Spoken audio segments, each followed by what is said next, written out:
리걸마인드 연구소입니다.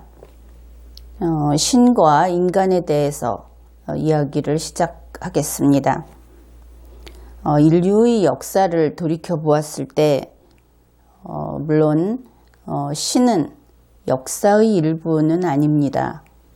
그러나 우리 인류는 아주 오래전 기록에는 신이 매우 가까이 있었죠. 그래서 우리는 우리 역사의 초반부를 신과 함께 살아온 시대로 그렇게 이해할 수 있습니다. 그때를 신의 시대라고 이야기해 보죠.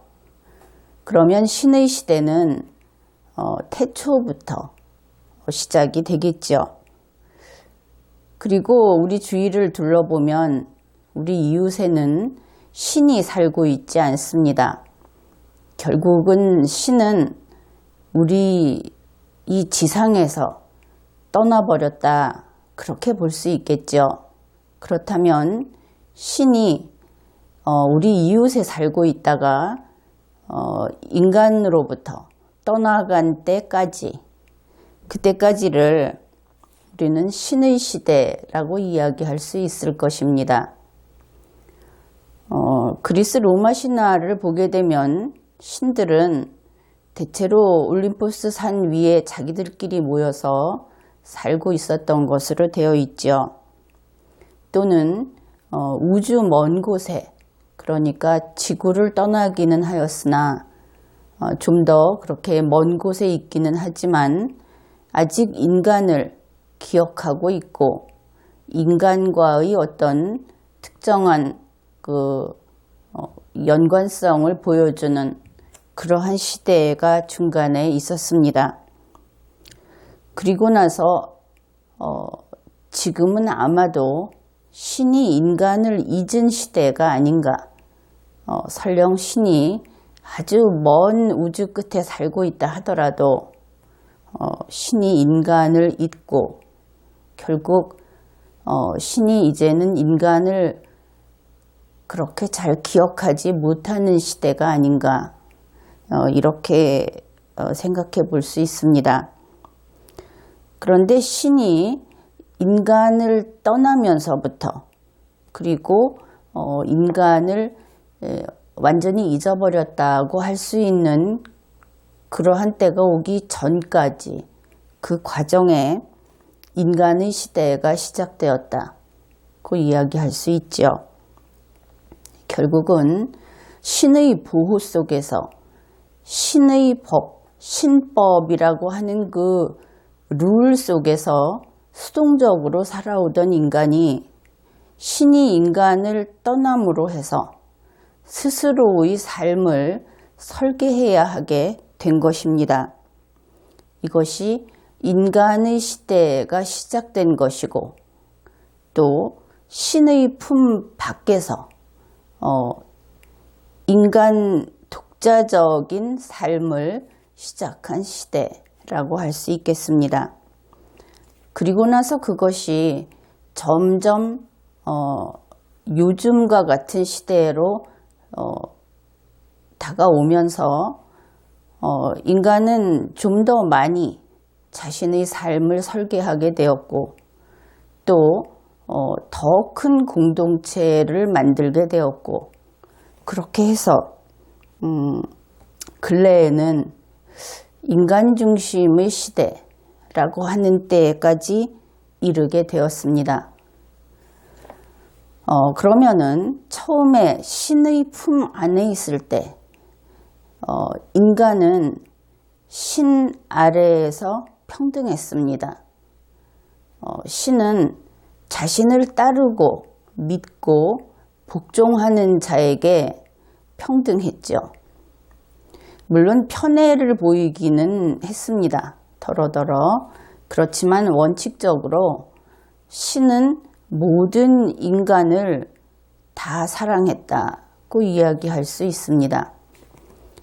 그리스 로마 신화의 그 인간적인 신을 이야기하면 여기에서 조금 벗어날 수도 있겠습니다.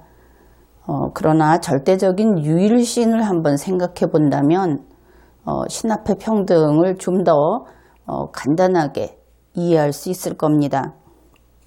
그래서 인간은 신의 품 안에서 평등했습니다. 수동적이었죠. 그런데 신이 인간을 떠남으로 해서 인간의 시대가 시작이 되고 스스로의 삶을 설계하게 되고 그렇게 하면서 이제 그 밖으로부터 보장되는 평등이라고 하는 것이 없어지게 되었습니다. 그러니까 차등이 나타나기 시작한 것이죠. 이 신의 품 밖에서 인류는 두 가지 기본 노선을 두고 어느 것을 선택할 것인가 하는 그 선택의 기로에 서 있게 되었습니다. 그 중에 한 가지 노선은 자유의 노선이었고 또 한 가지의 노선은 평등의 노선이었습니다. 요즘 우리나라에서 보면 리버럴이라든지 자유를 추구한다든지 기존의 것으로부터 벗어나는 진보라고 하는 것이 좀 개혁적이고 새로운 것을 추구하는 것으로 되어 있습니다. 그리고 그렇지 않은 사조라고 하든지 혹은 그런 이념을 과거의 것을 지킨다는 의미에서 수구, 또 과거의 것을 존중하고 선호한다는 의미에서 전통적이라고 이야기를 했죠. 그런데 신과 인간의 관계, 이 질서가 바뀌게 되면서 신의 질서에서 인간의 질서로 바뀌고 우리 인간들이 우리 자신의 운명을 개척하기 시작하면서 만나게 된 것이 바로 이 자유와 평등이라고 하는 두 개의 노선입니다. 그런데 참 묘하게도 이 기본적인 아주 핵심적인 이 두 개의 노선은 오늘날 우리나라에서 이야기하는 그러한 설명과는 완전히 뒤바뀌어 있습니다. 그러니까 자유라고 하는 것이 진보이고 평등이라고 하는 것이 전통적인 것이다. 그런데 현재 우리나라에서는 평등이라고 하는 것이 진보로 되어 있죠. 바로 거기에서 서양에서는 이 평등을 추구하는 사람들을 과거부터 이들이 리버럴의 선두주자였다 하는 것입니다. 지금 우리나라에 리버럴이라는 단어가 들어올 때는 두 가지로 해석이 가능합니다. 하나는 자유주의자로 해석이 되고 또 하나는 기존 체제에 반발하는 사람들, 그런데 그 반발이 균등을 추구하는 사람들, 이렇게 돼서 사실은 리버럴이라고 하는 것이 한국에서는 이러한 사상적인 그 사조를 구분하는 개념으로 부적절한 상태가 되고 말았습니다. 이제 자유와 평등을 가지고 이야기를 해보겠습니다. 자유는 어떻습니까? 기본적으로 간섭하지 않으면 자유는 보장이 되지요. 결국 자유라는 것은 규제하지 않는 것입니다. 통제하지 않는 것이죠. 그래서 불간섭이 바로 자유라는 노선의 기본 색채입니다. 불간섭이라고 하는 것은 진보적인 사조이지요. 반면에 평등이라고 하는 것은 여러분들이 불균형, 지금 그 부의 불균형이라든지 하는 것을 좀 많은 곳에서 덜어서 적은 곳으로 옮겨준다고 할 때 받는 입장에서 생각을 하면 진보적으로 느껴질 겁니다. 지금까지 능력에 따라 경쟁을 하고 거기에 따라서 더 많은 산출물을 가질 수 있고 했던 점에서는 그것을 바꾼다는 점에서 진보로 느껴질 것입니다. 그런데 일찍이 켈젠이 지적을 했듯이 그러면 누가 많이 가진 자로부터 많이 가진 자의 것을 덜어서 빼앗아서 적게 가진 자에게 줄 것인가 하는 부분을 놓치면 안 되는 것입니다. 이것은 저절로 되지 않습니다. 따라서 평등이라고 하는 것은 강력한 간섭이 있어야 가능해지는 것입니다. 이해하시겠죠? 그래서 이런 면에서 평등이라고 하는 것은 진보적인 것이 아니라 전통적인 노선입니다. 신의 시대로부터 인간의 시대로 넘어왔을 때 자유는 진취적으로 개척하고 자기의 삶을 스스로 운용을 할 테니까 간섭하지 마라 하는 것이고, 평등이라고 하는 것은 떠나간 신을 아쉬워하면서 신의 대리인인 누군가가 그 평등 상태를 유지해 주기를 바라면서 자신의 자유를 일부 잘라서 포기하는 겁니다.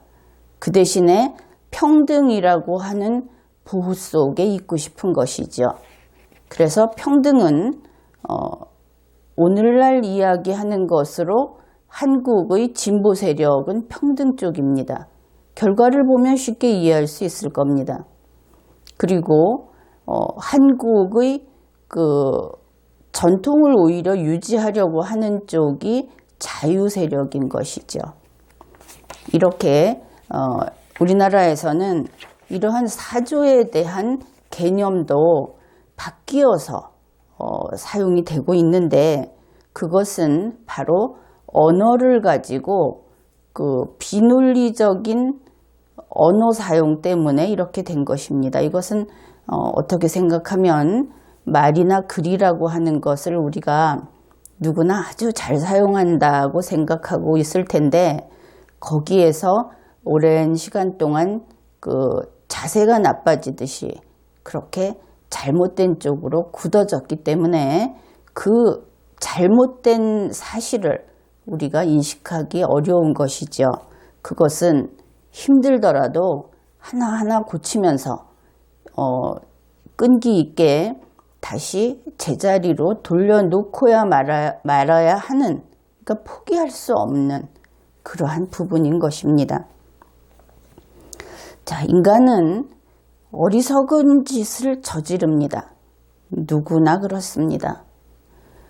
한두 번 어리석은 짓을 저지르기도 하고 매일 저지르기도 하고 또 무수히 그와 같은 짓을 반복하기도 합니다. 그 이유를 따져보기로 하겠습니다. 우선 인간은 자기 자신의 몸을 기준으로 했을 때 우리의 몸을 성이라고 생각해 봅시다. 그리고 우리의 정신은 그 성 안에 있죠.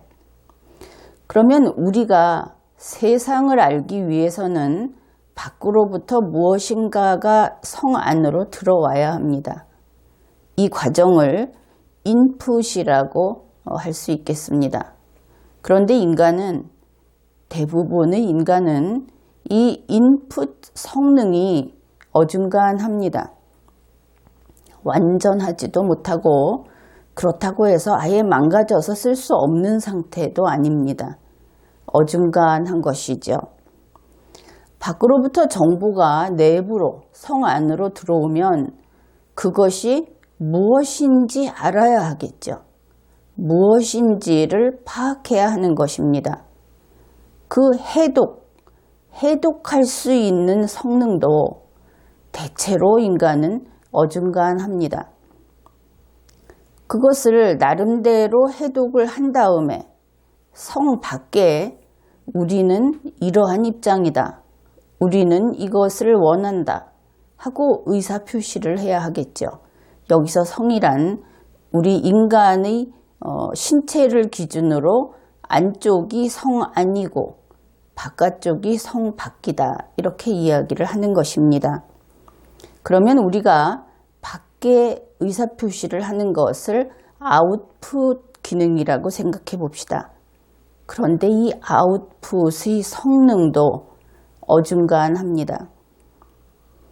그래서 이렇게 성능이 어중간한 사람들 사이에 정보가 들어가고 이해하고 그것이 밖으로 표출되고 다시 어중간한 사람이 그 상대방으로부터 표출된 그 어중간한 정보를 받아들이고 그 스스로 해독하고 또다시 어중간하게 외부에 표시를 하는 것이지요. 이렇게 보면 의사소통이 되고 있다는 것, 거리에 버스가 달리고 도로가 세워지고 그리고 그 위로 차가 지나가도 무너지지 않는다는 것, 그 모든 것이 어떻게 생각해 보면 기적 같은 일입니다. 그런데 이렇게 어중간한 사람들, 어중간한 능력을 지닌 사람들, 어떻게 보면 아주 위태위태하게 서로 간에 정보를 주고받고 이해하는 사람들, 그냥 이 상태라면은 세상이 제대로 돌아가지 않겠죠. 그래서 이런 사람들을 교육시키는 것입니다. 우리나라는 의무교육을 하죠. 과거에는 그러한 시스템이 없을 때라고 해서 교육하지 않았던 것이 아닙니다. 먼저 성년이 된 그 성인들이 그보다 아래에 있는 세대들을 교육했죠.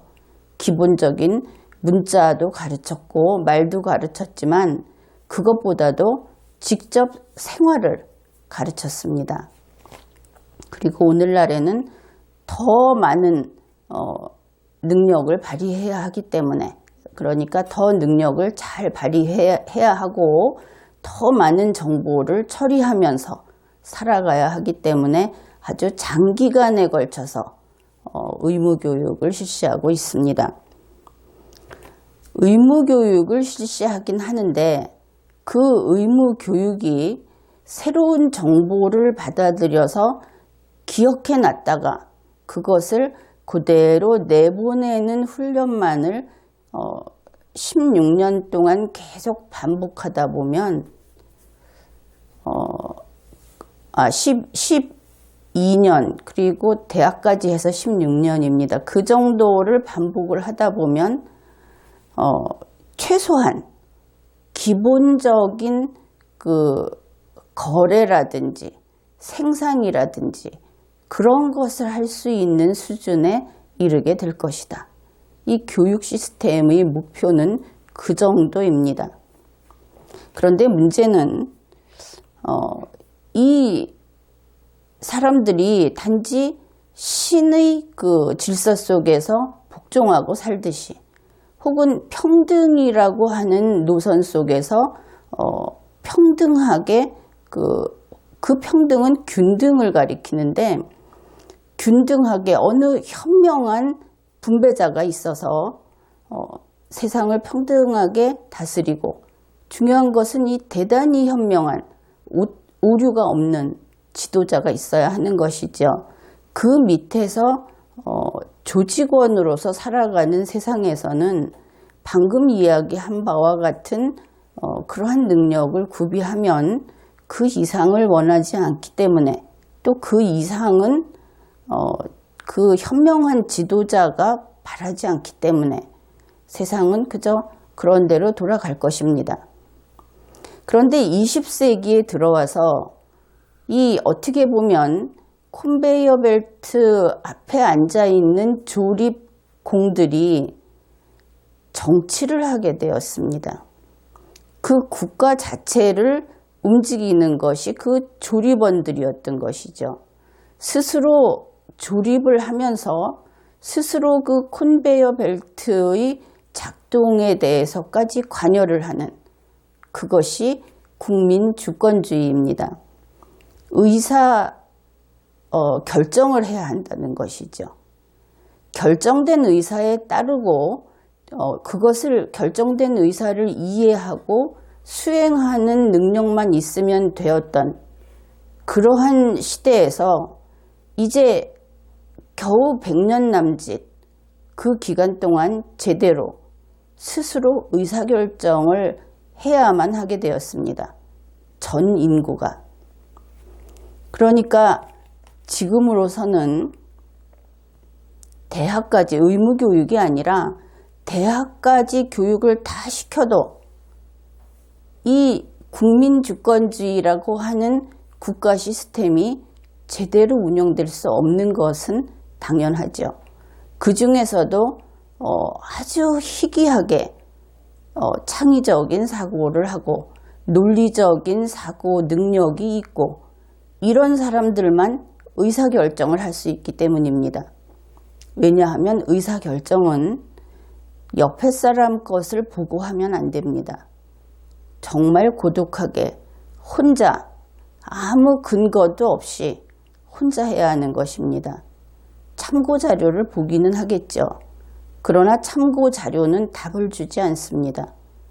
그렇기 때문에 20세기 이후의 우리 인간은 사실은 대단히 우수할 것을 강요당하고 있습니다.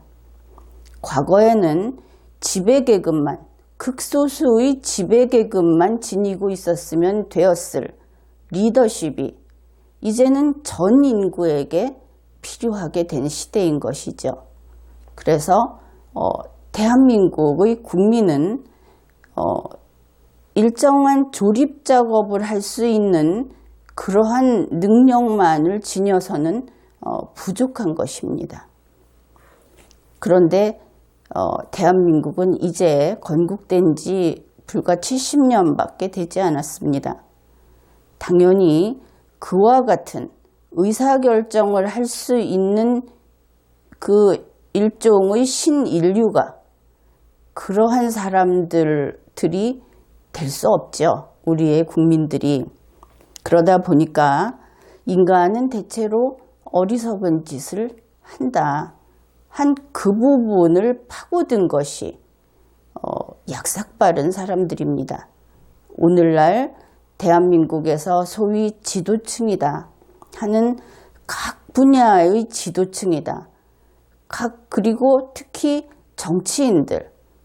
그래서 틈만 나면 그 부정부패를 일삼고 권력을 확장하고 그럼에도 불구하고 대중의 지지와 환호를 받는 이러한 기현상이 나타난 것입니다. 인간은 내버려 두면 틀리는 존재입니다. 속이면 속는 존재입니다. 그리고 함정을 설치하면 열의 9은 함정에 빠지는 존재입니다. 그래서 우리는 사람들이 모여 사는 이 세상에서 사람을 속이지 말라 하는 것이 우리의 철칙이 된 것입니다. 또한 사람을 함정에 빠뜨리기 위해서 덫을 설치하지 말라 하는 것이 함께 살아가기 위해서 반드시 지켜야 하는 약속인 것입니다. 인간은 불완전합니다. 전면적으로 봤을 때 어딘가는 성능이 떨어진다는 점에서 인간은 누구나 불완전합니다. 이런 점에서 보면 장애가 있는 사람들이 특별히 불완전하다고 이야기하기는 어렵다 하는 것을 알 수 있습니다.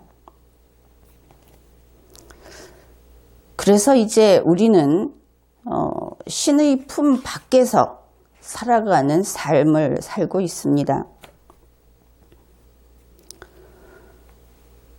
자유노선은 이제 불간섭으로 가능한 것이고, 그렇기 때문에 이 자유를 추구하는 것이야말로 진보적인 노선, 진취적인 노선이다.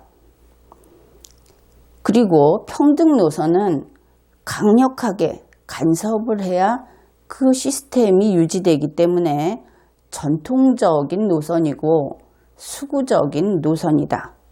그렇게 이야기를 했습니다.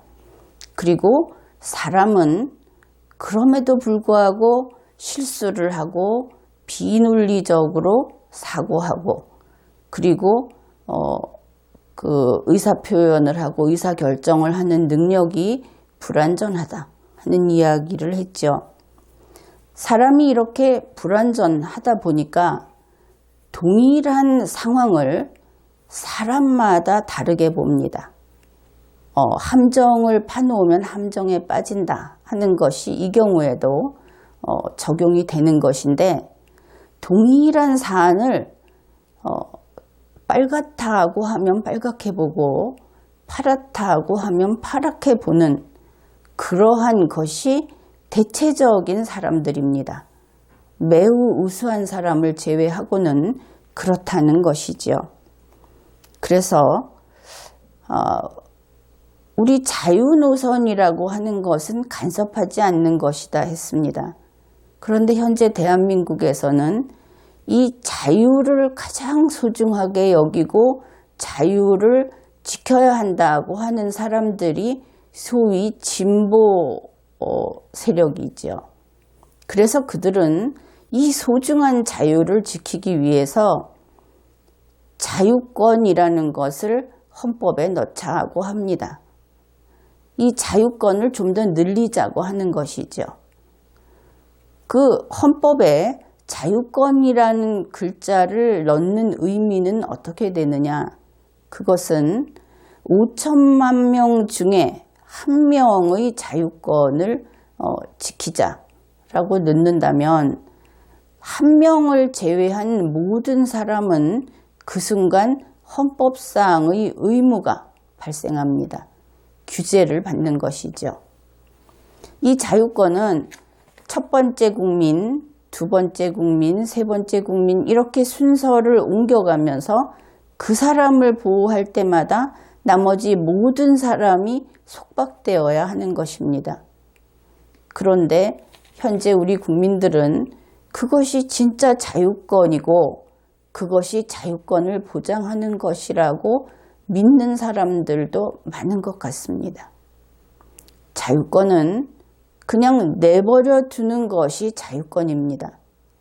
자유는 보장되는 것이 아닙니다.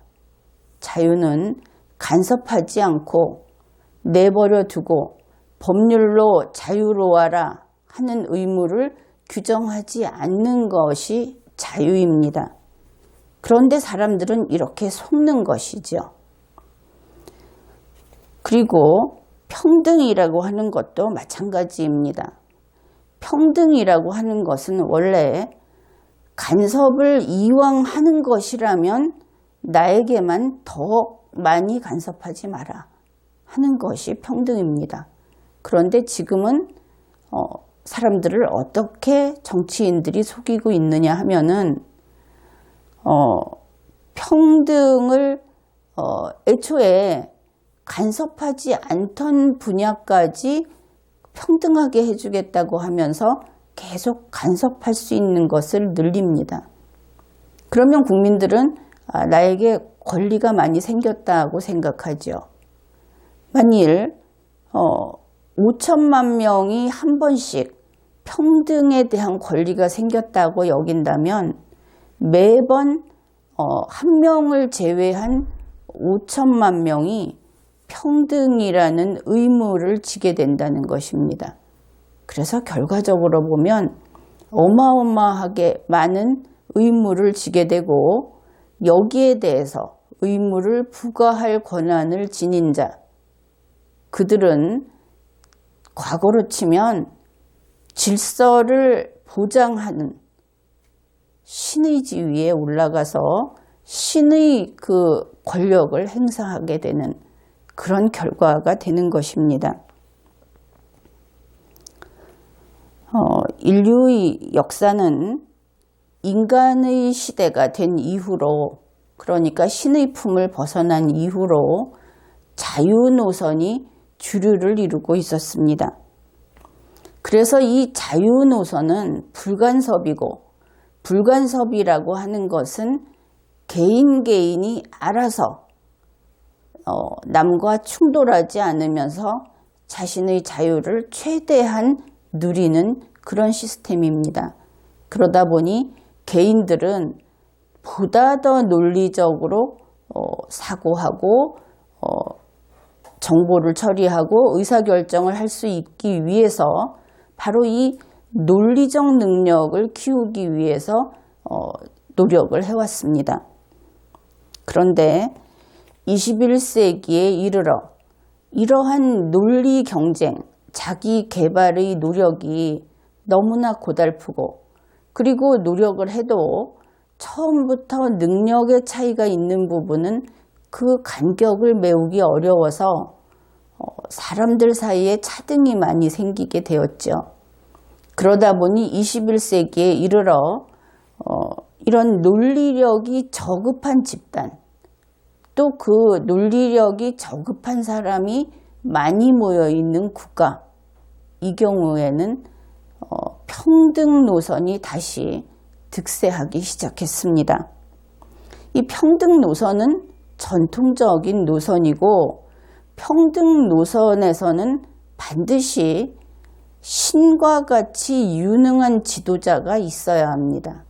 그것이 1인이든 소수 그룹이든 신과 같이 그 시스템을 손으로 돌려주는 그 지배자 그룹이 없으면 평등 노선은 애초에 가동이 되지 않습니다. 이해를 하겠죠. 자유 노선은 구성원 각자가 그 시스템을 움직입니다. 자신의 삶을 살아가는 것이 결국은 그 국가를 가동하게 하죠. 그런데 평등 노선은 줄을 서야 하기 때문에 줄 세우고 관리하고 하는 지배 그룹이 반드시 있어야 합니다. 결국 이 평등 노선, 요즘에는 분배라고도 하고 복지라고도 하고, 또 그 국가를 버리고 다시 공동체 관계로 가는데 평등한 그 생존을 보호해주는 공동체로 가겠다. 여기에서 나오는 것이 모든 것이 사회적 기업, 또 토지라든지 재산이라든지 하는 것을 공유제로 가자든지, 또 능력이 우수한 자는 반드시 핸디캡을 지워서 능력이 우수하지 않은 자와 차이를 없앤다든지 하는 여러분들이 보기에 진보적이었다고 생각했던 그 모든 정책이라든지 그러한 경향은 바로 이 전통적 노선입니다. 평등 노선, 전통적 노선에서는 결국은 자유가 사라지는 그러한 노선이다, 이렇게 볼 수 있겠죠. 그런데 여기에서 유의할 것은 사실은 그 상황에 따라서 어느 노선이 좀 더 득세할 수는 있습니다. 그런데 문제는 평등 노선에 신과 같은 그러한 전지전능한 지도자 그룹이 반드시 있어야 한다는 것이죠. 그래서 이 평등 노선이 실패하는 경우는 대부분 지도자가 능력이 부족한다든지, 지도자가 사적인 욕심을 채운다든지, 그 지도자 그룹의 이익을 위해서 그 국가 운영을 한다든지 하게 됐을 때는 바로 파멸로 떨어지게 되고, 그 국가의 국민들은 거의 그 빈곤해지고 경쟁력을 잃고 하는 그러한 상황에 부딪히게 됩니다. 그래서 논리력이 저급한 집단이 만드는 어떤 그 권력체 혹은 국가, 여기에서는 자유를 억압하고 평등을 추구합니다. 그런데 이때의 평등은 당연히 균등을 향해서 나아갑니다. 그런데 지금까지 인류사는 어느 정도의 자본주의, 어느 정도의 물질주의를 대부분은 함유하고 있죠. 그러다 보니 당장 균등으로 가는 데는 어려움이 있습니다. 그러나 목표는 균등입니다. 그래서 이러한 균등을 추구하는 사람들은 차등이라는 데서는 당연히 볼 수 있는 이 개성을 이해하지 못합니다. 당연히 개성이 없죠. 개성이 없고 균등을 추구하고 수동적인, 그리고 그 어떤 현자의 질서 밑에 편안하게 살고 싶어 하는 이러한 사람들은 창조를 못합니다. 오늘날의 세계에서 창조적인 자들이 두뇌력을 발휘해서 아주 빠른 속도로 앞으로 달려가는 이 경쟁, 그들은 이 경쟁을 고통스러워합니다. 그래서 경쟁도 못하죠. 다만 이들이 할 수 있는 것은 파괴입니다. 그런데 뜻밖에도 국가 안을 살펴보면 파괴를 통해서 아주 한 줌 정도 되는 이익을 얻을 수 있는 분야가 곳곳에 있습니다. 그리고 파괴란 근본적으로 슬픈 것이죠. 그래서 이 평등을 추구하는 사람들은 태생적으로 눈물이 많습니다. 그리고 그 패배감, 자신이 능력이 좀 부족하다든지, 그리고 눈물이 많다든지 하는 것을 숨기려고, 그리고 또 그런 가운데서 웃음이 얼마나 소중한지를 알고 있는 것처럼 보입니다. 그래서 많이 웃죠. 오히려 자유를 추구하는 사람들은 고민스러운 표정을 많이 보여줍니다. 심각하게 생각을 하고 진지한 태도로 삶을 대하죠. 그러나 이 평등을 추구하는 사람들은 어떻게 보면 천진난만합니다. 특정한 수준 이상으로는 머리를 쓸 필요가 없기 때문에 아주 쉽게 울고 오래 울고, 그리고 아주 쉽게 웃고, 그 침팬지를 보면은 그 영화에서 의미 없이 자꾸 입을 벌려서 속을 보여주죠. 그런데 좀 그런 모습도 볼 수 있습니다. 이 우는 것을 감추려고 많이 웃는다고 하다 보니 떠오르는 시가 있습니다. 홍사용 시의 나는 왕이로소이다. 여기에서 한마디 덧붙이자면 이 홍사용 시인을 소개할 때도 항상 반일 감정으로 그 사람의 인생이, 그 사람의 시가 반일 감정이라든지 그 일본 제국의 지배하에 있는 그 운명적인 슬픔, 그것으로 시상이 떠오르게 하는 그러한 그 기반이었다, 이렇게 이야기하는데, 나는 여러분에게 새로운 시각으로 우리의 그 근대사를 한번 바라다 보기를 권하고 싶습니다. 일본을 빼고 생각해보자. 그러니까 20세기 전반기 한반도에 살았던 우리의 선조들이 과연 정보도 그렇게 부족한 시대에 이렇게 그 국가적인 그 비극적인 운명만으로 세상을 살았을까? 그들도 기분 좋게 술을 마실 때도 있었을 것이고, 경치를 즐길 때도 있었을 것이고 해서 우리 근대 시인들이 전부 반일 활동으로 시를 썼다고 하는 것은 왠지 그들의 어떤 타고난 재능을 저평가하는 것이 아닌가. 혹시 그것을 다 젖혀놓고 보게 되면 우리가 어떤 새로운 사실을 발견할 수 있지 않을까 하는 생각을 좀 해보기를 권합니다. 나는 왕이로소이다에서 일부만을 소개하겠습니다. 나는 왕이로소이다. 어머님의 가장 어여쁜 아들 나는 왕이로소이다. 가장 가난한 농군의 아들로서 그러나 시왕전에서도 쫓겨난 눈물의 왕이로소이다.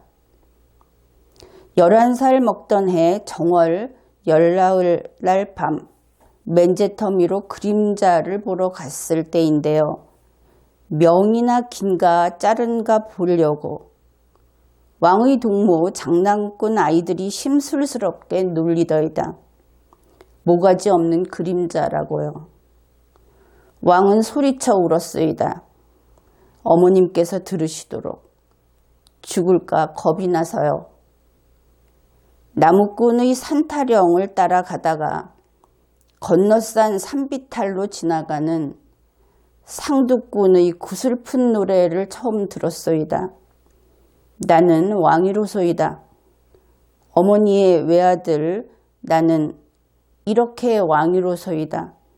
그러나 눈물의 왕, 이 세상 어느 곳에든지 서름이 있는 땅은 모두 왕의 나라로소이다. 이 마지막 구절이 와서 닿는데 이 평등, 균등을 추구하는 그러한 DNA를 가진 사람들은